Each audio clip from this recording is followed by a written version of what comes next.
Everyone and welcome back. This is the second episode of love your enemy. So let's go to it. ड्रामे के पहले scene में flashback दिखाते हैं कि कैसे युनजी वोन सोई हुई थी और फिर जैसे ही उसको नींद से उठाकर चेयरमैन से मिलने का कहा गया तो उसे वहां पर अपने बचपन का दोस्त, टू बी मोर प्रिसाइजली उसका दुश्मन नजर आया, जिसकी उसने चीख जोर से पकड़ ली और सब लोग वहां पर हैरान हो गए। तभी दिखाते हैं वो अगले दिन सोकर उठती है और चीखें मारना शुरू कर देती है। उसके ग्रैंडपा डर जाते हैं और स्कूल में सब लोग उन्हीं के बारे में बात कर रहे होते हैं, कैसे मिस युन ने उनकी चीख पकड़ी और फिर उसके बाद उन्हें बहुत ज़्यादा थप्पड़ मारा और धक्के मारे और क्या-क्या कुछ किया। और फिर उसके बाद फ्लैशबैक में दिखाते हैं कि युन जी-वुन ने जैसे ही उसकी चीख पकड़ी उसके बाद उसने अपने ग्लासेस से देखा तो वो अब चेयरमैन है। लेकिन जो भी है था तो वो वही जिससे वो डर रही थी। वो उसने ज़ोर-ज़ोर से चीखना शुरू कर दिया और उसे फिर ज़ोर-ज़ोर से धक्के मारे जिससे वो शेल्फ में जाकर लग के गिर गया और बाकी सारे लोग वहाँ पर डर गए और फिर उसके बाद वो चीखें मारती हुई वहाँ से भाग गई कॉरिडोर में। तो जी-वुन ये सारा कुछ शीशा देखते हुए अगले दिन याद कर रहा होता है कि सवाल ही नहीं पैदा होता उससे मैं याद ना हूँ। उसके बाद वो अपने फादर से हॉस्पिटल में मिलने के लिए जाता है तो वो दिखाते हैं कि कैसे उस दिन जब वो आधी रात को आके खड़ा हो गया था उनके रूम के बाहर तो वो उससे डर के उसको डांटने के लिए उसके पास आने लगते हैं तो वहाँ पर क्योंकि पानी गिरा होता है तो वो फिसल गए थे। इस वजह से उनकी टांगों में चोट आई और अब वो हॉस्पिटल में है और अपनी पोजीशन उन्होंने इस वजह से सौग जीवन को दी हुई है। उसके फादर उसे समझाते हैं कि तुम्हें डिस्ट्रैक्ट होने की ज़रूरत नहीं है, तुम्हें मैंने वहाँ पर सिर्फ गोल्फ कॉन्ट्रैक्ट के लिए वहाँ पर भेजा है। उसके बाद वो अपने स्कूल के प्रिंसिपल सीनियर टीचर से स्कूल की भलाई के लिए कुछ प्रोग्राम्स के बारे में बात कर रहे होते हैं और उन्हें मीटिंग रखने के लिए कहते हैं जिनमें सारे टीचर्स को आना कंपलसरी होगा। उसके बाद दिखाते हैं कि यून जी वुन बाहर से खड़ी होकर सोच रही होती है कि उसे ना ही जाना पड़े और तभी सामने से हेल्थ ऑफिस के टीचर आ जाते हैं और तभी दिखाते हैं कुछ अर्से पहले यून जी वुन जब ड्रंक थी उसने उन्हें पोज किया था कि वो उन्हें डेट करना चाहती है और उसने उनसे कहा था कि मैं आपको थोड़े अरसे में सोच कर बताऊंगा। तभी वो आते हैं उसके पास और कहते हैं कि आप हेल्थ ऑफिस अब क्यों नहीं चक्कर लगाती हैं। वो कहती है ऐसी कोई बात नहीं है। वो कहता है कि आप मीटिंग में क्यों नहीं जा रही और तभी वहाँ पर सोगजीवन आ जाता है, कहता है मैं भी एग्जैक्टली यही सोच रहा था। उसके बाद वो लोग मीटिंग में जाते हैं और फिर उसके बाद वो अपना जो प्रोग्राम होता है वो उनको ऑफर करता है और तभी एज यूजुअल उनकी फिर से वही बिक्रिंग शुरू हो जाती है। तो फोर्स करता है कि गिफ्ट प्रोग्राम दोबारा से ऑन करो और इसकी इंचार्ज भी तुम ही होगी और वो जोर से चीखें मार के उसे गालियां देने की कोशिश करती है और फिर उसके बाद वो उसे कहता है कि आपको मेरे साथ आज लंच भी करना होगा क्योंकि मुझे बिलीव है आप मुझसे माफ़ी भी मांगना चाहती हैं। मगर जैसे ही लंच ब्रेक होती है वो मज़े से गुस्से से बोलती हुई कि इसको क्या लगता है कि मुझे लंच के लिए बुलाएगा और मैं यस सर करती हुई चली जाऊंगी। वो अपने घर चली जाती है और फिर उसके बाद वहाँ पर जाके अपने ग्रैंडपा को देखती है। वो मशीन में होते हैं तो उन्हें पीछे से हग कर लेती है, लेकिन जैसे ही वो उन्हें हग करती है तो उसे कुछ वियर्ड फील होता है। वो बाजू चेक करती है, एब्स चेक करती है और फिर जैसे ही वो खड़ा होता है तो उसके ग्रैंडपा नहीं वो सोगजीवन होता है। वो हैरान रह जाती है और वो दोनों एक दूसरे का मुंह देख रहे होते हैं और तभी उनके ग्रैंडपा आ जाते हैं वहाँ पे। वो उन दोनों का मुंह देख के हैरान रह जाते हैं और फिर उसके बाद वो दिखाते हैं नेक्स्ट सीन में कि उनके जूते भी भीगे हुए पड़े हुए होते हैं और फिर उसके ग्रैंडपा बताते हैं कि मैं अपने लॉन को पानी दे रहा था और ये अचानक मेरे सामने आ गया तो मैंने वो सारा पानी इसके ऊपर फेंक दिया, लेकिन मैंने जान के ये सब नहीं किया था। लेकिन वो कहती है कि आपने जो भी किया बहुत अच्छा किया। उसके बाद वो अपने कपड़े चेंज करके वहाँ पर आता है और कहता है जैसे जो भी हो मैं लंच तो आप लोगों के साथ ही करूंगा, क्योंकि उसने खाना बनाने में भी उसके ग्रैंडपा की हेल्प की होती है। उसके बाद ग्रैंडपा उससे गोल्फ कॉन्ट्रैक्ट के बारे में बात करते हैं। वो कहता है कि ये मेरे ऊपर नहीं है, मेरे पास because it's not up to me, तो मैं इसके बारे में अपना ओपिनियन भी देखना ठीक नहीं समझता। वो कहते हैं ठीक है क्योंकि मैं इसको रोकने की पूरी कोशिश ज़रूर करूंगा। उसके बाद सोगजीवो उनके फादर को दिखाते हैं। वो हॉस्पिटल में वो स्कूल के सेक्रेटरी के साथ बात कर रहे होते हैं और उससे पब्लिक ओपिनियन पूछ रहे होते हैं गोल्फ कॉन्ट्रैक्ट के बारे में और वो उसे कहते हैं कि अगर वो दोनों लड़ाई कर रहे हैं तो तुम्हें थोड़ा सा यूनजीवन को समझाना चाहिए, आखिर वो चेयरमैन है। उसके बाद जब गुनयुन वहाँ से चला जाता है तो फ्लैशबैक में दिखाते हैं कि सोगजीवो उनके फादर सोच रहे होते हैं कि उसका एक कोई रिश्तेदार फौत हो गया था जो इमरजेंसी में दिखाया था और वो उसे पीछे से दूर से देखते हैं और वहाँ से चले जाते हैं। नेक्स्ट सीन में दिखाते हैं कि यूनजीवन और सोगजीवन दोनों वहाँ से घर से निकल कर वापस स्कूल जा रहे होते हैं तो सोगजीवन कहता है कि तुमने उस दिन मुझे देख के वैसे रिएक्ट क्यों किया था। वो उसे पहले जवाब नहीं देती है लेकिन स्कूल में आके वो उसे सॉरी बोलती है और वो कह उस दिन मुझे बहुत ज़्यादा बुखार था और मेरे सर पे बॉल लगी थी इस वज़ह से मैं तुम्हें पहचान नहीं सकी। तो वो कहता है कि तुम्हें 18 साल बाद मुझे देखकर कैसा फ़ील हो रहा है? वो कहती है मुझे बहुत ही पैथेटिक फ़ील हो रहा है और मैं तुम्हें दोबारा कभी भी नहीं देखना चाहती हूँ। उनके पास में ऐसा कुछ हुआ था कि वो दोनों रिलेशन में आने के बाद शायद उनका दोबारा से ब्रेकअप हो गया था, जो ओपनली उन्होंने अभी तक नहीं बताया। वो बस एक-दूसरे से फिर से लड़ते हैं और फिर उसके बाद वो कहता है कि मैं तुम्हें दोबारा से तंग नहीं करूँगा और वहाँ से जाने लगता है। तो यूनजीवुन उसे कोनी मार के वहाँ से पहले भाग जाती है और फिर उसके बाद दिखाते हैं कि उनके स्कूल के टाइम के टीचर एक होते हैं जो अभी भी वहीं पर पढ़ा रहे होते हैं और वो उनके बैठ के बातें कर रहे होते हैं कि कितना अच्छा लग रहा है। मेरे ही स्टूडेंट अब उसी स्कूल के अंदर कोई चेयरमैन है और कोई मैथ टीचर है और कोई जिम टीचर है, और तभी वहाँ पर एक लड़की आती है और कहती है कि वो दूसरी स्टूडेंट बैठ के रो रही है, तो मिस यून वहाँ पर चली जाती हैं और उससे चुप करवाने की कोशिश करती हैं। बताती है कि मैंने गिफ्ट प्रोग्राम के बारे में सुन लिया था और मैंने अपनी मम्मा को भी बताया, और वो बहुत ज़्यादा परेशान है अगर मैं उसके अंदर पार्टिसिपेट ना कर पाई। उसके बाद उसके ग्रैंडफ़ादर को दिखाते हैं, वो उसी के साथ बैठकर ड्रिंक कर रहे होते हैं और बात कर रहे होते हैं। कोई कि कैसे कोई भी डायरेक्टर उनसे बात करने को तैयार ही नहीं है, और फिर वो फ्लैशबैक में दिखाते हैं कि सोकजिब उनके फादर उनके पास आए थे भीख माँगने के लिए कि वो गोल्फ क्लब के लिए जो ज़मीन चाहते थे वो उसके ग्रैंडपा ने खरीद ली थी और उनसे उन्हें नहीं बेच रहे थे। तो वो बहुत ही ज़्यादा परेशान थे और वो कह रहे थे कि मैं बर्बाद हो जाऊँगा, और तभी उन्हें भी वैसे ही अटैक हुआ था और वो गिर गए थे। उसके बाद दिखाते हैं कि यूनजीवुन और सोकजीवुन दोनों हुए हुए वाक़ये के बारे में सोच रहे होते हैं कि कैसे उन्होंने एक-दूसरे को हग कर लिया अननोइंगली, और वो दोनों ही एक ही टाइम में अलग-अलग जगह पर बैठ के एक-दूसरे के बारे में सोच के बहुत ज़्यादा अननोइंग फ़ील कर रहे होते हैं। उसके बाद नेक्स्ट डे दिखाते हैं, जीवन सुबह-सुबह अपने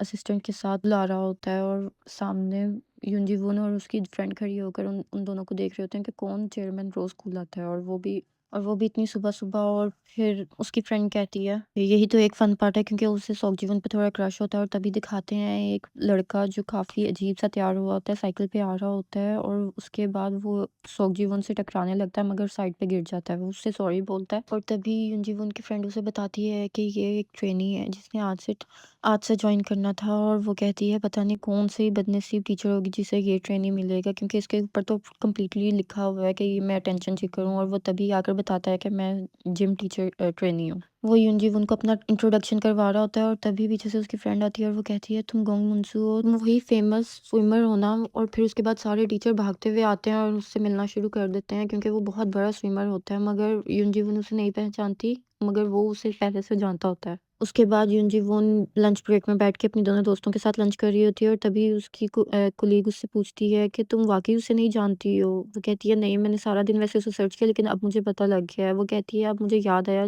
ये तो तभी मशहूर हुआ था जब स्कूल के बाद तुम्हारे पेरेंट्स की डेथ हुई थी। वो कहती है हाँ, उन दिनों तो मुझे किसी भी चीज़ की होश नहीं थी। और तभी वहाँ पर सोकजीवुन आता है और वो भी लंच करने के लिए अपने असिस्टेंट के साथ बैठ जाता है, और वो एक दूसरे को मुँह चढ़ाते हैं। उसके बाद यूनजीवुन की फ्रेंड उसने सीनियर टीचर के पास जाती है और उन्हें डिनर के लिए पूछती है, और फिर उसके बाद कहती है कि आपको लेकिन एक काम करना होगा, आपको चेयरमैन को मनाना होगा। वो जाते हैं चेयरमैन को मनाने के लिए, और फिर उसके बाद वो उन्हें मनाने की कोशिश कर ही रहे होते हैं कि तभी वहाँ पर उसी स्टूडेंट की मदर आती हैं जो रो रही होती है, और वो कहते हैं कि अब तो मिस यून का खैर नहीं। तभी मिस यून वहाँ से भागी-भागी आती है और उनके पीछे पीछे चली जाती हैं। वो बताते हैं चेयरमैन को कि ये हमेशा स्कूल ख़त्म होने से पहले आती हैं और 5-5 6-6 घंटे तक जाती ही नहीं हैं। उसके बाद वो बताते हैं डिनर पे क्लब से बहुत ज़्यादा लोग क्यों वहाँ पर जमा होते हैं, क्योंकि वो वहाँ पर सबको वही सीनियर टीचर सबको इनवाइट कर लेते हैं जो उस क्लब के अंदर शामिल भी नहीं है। उसके बाद वो लोग अपना चीयर्स करते हैं और फिर उसके बाद ड्रिंक वगैरह करना शुरू कर देते हैं और एंजॉय कर रहे होते हैं।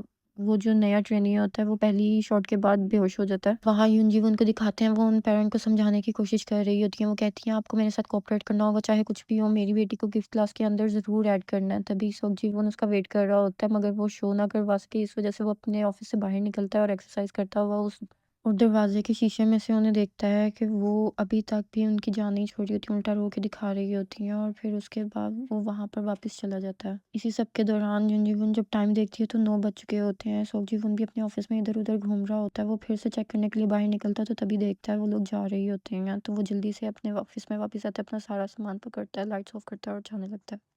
जाने तो वो डिनर पे लगता है, लेकिन जैसे ही वो यूनजीहोन को देखता है कि वो घर जा रही है और काफ़ी थकी हुई है, तो वो अपने सीनियर टीचर को कॉल करके कहता है कि मेरे लिए मुश्किल हो जाएगा, मैं अभी भी फ़ाइल चेक कर रहा हूँ। और सोकजीवन सोचती है कि मुझे ड्रिंक की बहुत ज़्यादा ज़रूरत है। वो वापस की तरफ भागती है और तभी सोकजीवन भी दौड़ लगाकर मेन रोड पे जाता है और कहता है ठीक है, मैं अभी आ रहा हूँ डिनर पे। फिर मेन रोड पे भागकर जाकर आहिस्ता-आहिस्ता चलना शुरू हो जाता है। तभी पीछे से यूनजीवन आती है और वो कहती है तुम भी क्लब डिनर में जा रहे हो, तुम्हें वहाँ पर नहीं जाना चाहिए, सारे टीचर्स क्या सोचेंगे? वो कहता है मैं वहाँ पर इनवाइटेड हूँ और वो लोग मुझे फ़ोर्स कर रहे हैं बुलाने के लिए। वो कहती है मैं वहाँ पर जा रही हूँ, तुम्हें जाने की ज़रूरत नहीं है। वो कहता है तुम्हें आना है तो आओ, और वो वहाँ से चला जाता है। उसके बाद वो लोग सारे मस्ती कर रहे होते हैं और एक-दूसरे से क्वेश्चन कर रहे होते हैं। जो 2 बड़े सीनियर टीचर होते हैं वो कहते हैं कि आप लोग एक-दूसरे को डेट करोगे? तो मिस्टर होंग कहते हैं कि नहीं, आप उनको मुश्किल पोज़ीशन में डाल रहे हैं, आप उनको ऐसे सवाल मत पूछें। उसके बाद वो युनजी वोन उन दोनों टीचर्स को डाँटती है और वहाँ से बाहर चली जाती है। हेल्थ ऑफिस के टीचर भी उसके पीछे चले जाते हैं। सॉक जी-वोन उन्हें टेढ़ी आँखें करके देख रहा होता है। उसके बाद वो लोग जब वहाँ से निकलते हैं तो वो टीचर उनके लिए अपने लिए 1-2 ड्रिंक खरीदते हैं और फिर उसके बाद कहते हैं हम कहीं प्राइवेट जगह में बात के बात करते हैं। मगर जैसे ही वो बंद गली के अंदर आते हैं तो वहाँ पर सोक जी-होन पहले से ही स्मोकिंग करने लगता है। वो उन दोनों को देख के भाग के आगे जाके छुप जाता है। यून जी-होन उन टीचर से कहती है कि मुझे पता है आप मेरे प्रपोज़ल का मुझे रिप्लाई देने की कोशिश कर रहे हैं, आप बता सकते हैं मुझे, आप जो भी कहना चाहते हैं। वो कहते हैं कि देखिए मैं बहुत ज़्यादा अब इतना ज़्यादा जवान नहीं हूँ, आप बहुत ज़्यादा जवान हैं और मुझे नहीं लगता कि हम लोगों को डेट करना चाहिए। वो उसे बहुत प्यार से रिजेक्ट कर देता है और तभी यून जी-वोन रोना शुरू कर देती है। वो उसे रुमाल निकाल कर देता है और सोक जी-वोन साइड पे खड़ा होके देख रहा होता है सारा कुछ और बहुत ही ज़्यादा उसे अफ़सोस हो रहा होता है। सोक जी-वोन कहती है मैं आपकी वज़ह से नहीं रो रही, आपको सॉरी फ़ील करने की ज़रूरत नहीं है। मेरी आजकल बस ज़िंदगी थोड़ी मुश्किल हुई हुई है, इस वज़ह से आप वापस चले जाएँ, मुझे थोड़ा टाइम लगेगा, मैं फिर आती हूँ। और उसके बाद वो वहाँ पर खड़ी होके रोना शुरू कर देती है और वो उसे साइड से देखता रहता है। तभी यून आगे जाने लगती है और तभी सोक जी-वोन उसे देख के वहाँ से भागने लगता है, तो वो एक टब के अंदर गिर जाता है और वो आवाज़ सुन के बहुत ही ज़्यादा डर जाती है। जीवन बर्दाश्त करने की कोशिश करता है मगर वो इतने बुरे तरीके से गिरा होता है कि उसकी चीख निकल जाती है और वो भी बहुत ज़्यादा डर जाती है। वो बहुत ज़्यादा कोशिश करता है बाहर निकलने की मगर उससे नहीं निकला जाता, तो वो एट द एंड युन जी-वून को आवाज़ मार देता है कि आके मेरी हेल्प कर दो। वो जैसे ही वहाँ पर आती है और उसे देखती है तो उसे बहुत ही ज़्यादा गुस्सा आता है। वो कहता है कि तुम मुझे देख रहे थे और मेरी बातें सुनने की कोशिश कर रहे थे। वो कहता है ऐसी कोई बात नहीं है, मैं यहाँ पर पहले ही आया था, तुम लोग जैसे ही आए तो मैं डर के यहाँ पर छुप गया, मैं तुम लोगों की बातें सुनने की बिल्कुल भी कोशिश नहीं कर रहा था। वो कहती है तुमने सुना कि नहीं? वो कहता है हाँ, मैंने सब कुछ सुना कि उसने तुम्हें डंप कर दिया। उसके बाद वो कहती है तुम जानबूझ के यहाँ पर खड़े हुए थे ना ताकि तुम मुझे देख सको कि मेरी ज़िंदगी कितनी पैथेटिक है। तुम स्कूल में भी इसीलिए ही आए हो ताकि तुम देख सको कि मैं कैसी अजीब ज़िंदगी गुज़ार रही हूँ। तुम सिर्फ़ मेरी ज़िंदगी का मज़ाक उड़ाने के लिए यहाँ पर आए हो, मुझे तुमसे नफ़रत।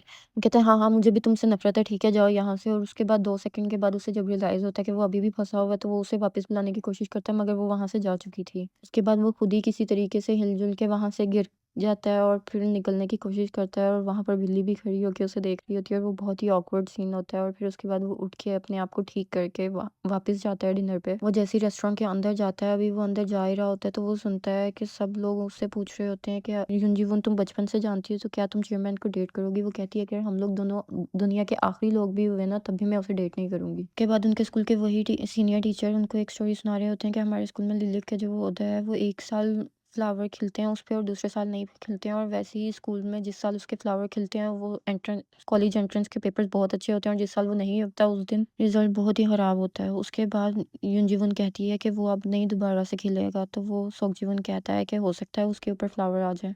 वो कहती है चाहे जो मर्ज़ी हो जाए वो उसके ऊपर फ्लावर नहीं आएँगे। वो कहती है इतना ज़्यादा श्योर क्यों हो? अभी 40 साल तो नहीं हुए हैं, सिर्फ़ 4 ही साल हुए हैं, अगर वो नहीं खिला है तो तुम्हें इतना ज़्यादा श्योर क्यों हो? यून कहती है तुम क्या करोगे अगर उसके ऊपर फ्लावर ना खिले? तुम अपनी पोज़ीशन छोड़ दोगे? वो कहता है ठीक है, क्या तुम क्या करोगी? वो कहती है मैं क्या करूँगी? वो कहता है तुम मुझे डेट करोगी? लोग उनकी बात सुन के बहुत ही ज़्यादा हैरान हो जाते हैं और वो टीचर कहते हैं कि मुझे याद आ गया, स्कूल में भी इनकी यही शर्त लगी थी कि जो जीतेगा वो अगर सोकजीवन जीता तो उसे डेट करना होगा और अगर यूनजीवन जीती तो सोकजीवन को उसे सारा साल नोना बुलाना पड़ेगा। फिर फ्लैशबैक में दिखाते हैं कि जब वो उसे बस से उतार कर ले गया था तो वो उसे एक पार्क में लेकर गया था और वहाँ जाकर उसने उसे बोला था नूना, तो वो कहता है देखा तुम्हें भी अच्छा नहीं लग रहा कि मैं तुम्हें नूना बुला रहा हूँ? तो वो कहती है अब क्या कर सकते हैं, शर्त तो शर्त होती है, तुम्हें ये बोलना ही पड़ेगा। वो वहाँ से जाने लगती है तो सोकजीवन उसका हाथ पकड़ता है और कहता है कि तुम्हें मुझे डेट करना होगा, मेरे साथ बाहर चलो क्योंकि मैं तुम्हें वाक़ई में पसंद करता हूँ। मैंने सिर्फ़ शर्त इसलिए नहीं लगाई थी क्योंकि मैंने तुम्हें तंग करना था, मैं तुम्हें वाक़ई पसंद करता हूँ। और उसके बाद दिखाते हैं कि कब उसे अपनी फीलिंग्स का एहसास हुआ था, जब वो उसे हवा लेते हुए देखता था या किसी और के साथ देखता था तो उसे कैसे जेलसी होती थी और जब वो किसी और लड़के से मिलती थी तो वो कैसे छुप-छुप के देखता था। और जब वो सोल जाने का प्लान बना रही थी तो फिर उसने उसे आके बताया था कि वीकेंड पे बारिश होने वाली है तो मत जाना कहीं पर भी। और जिस दिन वो उस लड़के के साथ सोल जा रही थी उस दिन वो कितना ज़्यादा आवाज़ार था, उसका दिन ही नहीं गुज़र रहा था। कभी वो कुछ कर रहा था और कभी वो गेमिंग खेल रहा था, टाइमिंग देख रहा था और फिर उसके बाद खाना खाने बाहर आया हुआ था। तभी न्यूज़ में आया कि स्कूल से वापस आती हुई बस का एक्सीडेंट हो गया बारिश की वजह से। वो अपनी छतरी छोड़ के सारा सामान छोड़ के न बारिश में इतनी ज़ोर से भागा और बारिश में भीगता हुआ हॉस्पिटल पहुंचा और वो कितना ज़्यादा एंशियस था कि वो उन दोनों को कहीं कुछ हो तो नहीं गया, और वहाँ पर वाकई एक स्टूडेंट और वो लड़का वहाँ पर इंजर बैठे हुए थे। और तभी उसको बताता है कि जब मैंने उसे स्कूल जाने का पूछा था तो उसने मुझे उल्टा डांट दिया था कि पेपर्स आने वाले हैं तो हम लोग कैसे कहीं पर भी जा सकते हैं, तुम्हें भी तैयारी करनी चाहिए। और उसने मुझे कहा था कि वो वीकेंड पे सारा टाइम लाइब्रेरी में गुजारेगी। और फिर उसके बाद प्रेजेंट डे दिखाते हैं, वो उससे खड़ी होकर गालियां देना शुरू कर देती है कि तुम्हारा दिमाग तो नहीं खराब है, तुम लिख के पीछे मुझे ये क्या शर्ट लगा रहे हो। वो कहता है अगर मैं अपनी पोजीशन छोड़ूंगा तो तुम्हारे लिए भी तो कुछ ऐसा होना चाहिए ना जिससे तुम्हें बहुत ज्यादा नफरत हो। क्या अब तुम डर गई हो? अब तुम में हिम्मत नहीं है मुझसे शर्ट लगाने की? क्या कहीं मैं जीत ना जाऊँ? उसके बाद वो कहती है ऐसी कोई बात नहीं है, ठीक है हम लोग शर्ट लगाते हैं। और फिर उसके बाद वो सब लोगों के सामने शर्ट लगाते हैं और सब लोग उन लोगों का मुंह देख रहे होते हैं कि इन दोनों ने क्या किया, और यहीं पर ड्रामा खत्म हो जाता है। अगर आपको आज का एपिसोड अच्छा लगा हो तो प्लीज़ चैनल को लाइक एंड सब्सक्राइब कर दीजिएगा। Thank you so much for watching.